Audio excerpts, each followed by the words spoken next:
Are you guys able to see? Yep. Okay, so my category was how automobiles are transforming into auto tech. So Mm-hmm.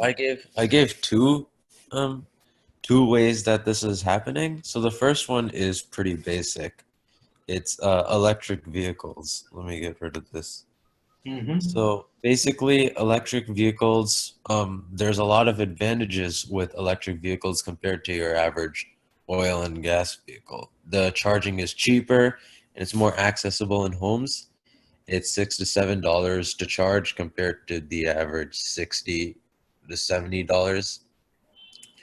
And it's better for the environment and it because it emits less greenhouse gases and air pollutants. What is it, 6 to 7 versus 60? Can you explain to me? Because I think like $6 to $7, the average cost of electricity in Ah, okay. Okay, that yeah. way. Fine, fine, fine. Sure. So Sure. yeah. And my next example is well a bit more explained. It's self-driving vehicles. This is where artificial intelligence comes into point. So vehicles are able to drive by themselves. There's no human input. So the vehicles have their own AI, which is able to think by itself. It can detect, it's known for detecting its obstructions and sensing its environment. It also has a built-in GPS, which can bring you from your starting point, your current point, to your final destination.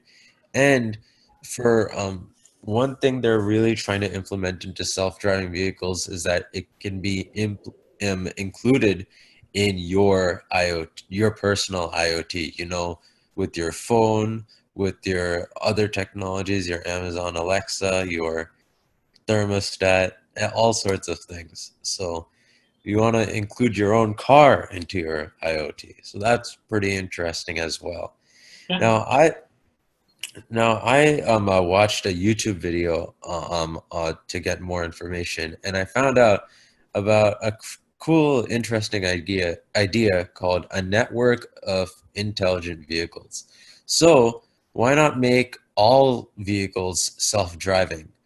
Then all these automobiles, since they all are built in the same network with the same AI, they can all communicate with each other, and as a result, you won't need any traffic lights, and it'll be faster travel. No need to stop, no need to, pause to turn, slow down to turn. Instead, there's no need for traffic lights, as you can see in here, this picture, and all cars can go happily wherever they want without fear of any collisions.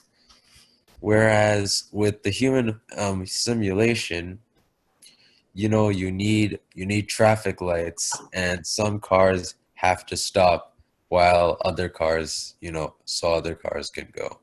So Mm-hmm. there's limitations to some vehicles being required for requiring human input compared to all self-driving vehicles. Okay. And yeah, that's my presentation. Sure. Sure.